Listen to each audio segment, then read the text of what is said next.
नमस्कार इचलकरंजीकर. आज गुरुवार तारीख 21 ऑगस्ट 2025 रोजी मी चाललो होतो रेंदाळला. तर मित्रांनो, आपली नदी पंचगंगा नदी इचलकरंजीची पाण्याची पातळी वाढलेली आहे मित्रांनो.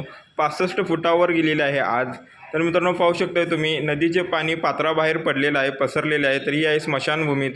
तर मित्रांनो, सतत होत असलेल्या पावसामुळे, अतिवृष्टीमुळे नदीचे पाणी पात्राबाहेर पडलेले आहे. तर पाहू शकता तुम्ही स्मशानभूमीमध्ये पाणी शिरलेलं आहे. तर मित्रांनो, ही आहे आपली पंचगंगा नदी, तुम्ही पाहू शकताय. तर स्मशानभूमी आहे त्या साईडचं हे तुम्हाला पाणी दिसत आहे. पाणी खूप वाढलेलं आहे, तर पाहू शकताय. तर या साईडचे मित्रांनो पाहू शकता तुम्ही, लहान पूल पूर्ण बुडालेला आहे, पूर्ण पाण्याखाली गेलेला आहे, पाहू शकता तुम्ही.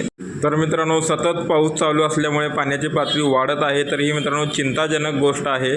तर मित्रांनो, पाहू शकता तुम्ही नदीकाठचा रस्ता, रेंदाळला जाणारा रस्ता, त्या रस्त्यावर पण पाणी आलेलं आहे. त्यामुळे इथं प्रशासनाने हा रस्ता वाहतुकीस बंद केलेला आहे. तर आता आपल्याला पर्यायी मार्गाने रेंदाळला जावं लागणार आहे. तर मित्रांनो, हा व्हिडिओ भरपूर शेअर करा, जेणेकरून या मार्गाने येणाऱ्या लोकांना कळेल. थँक्यू.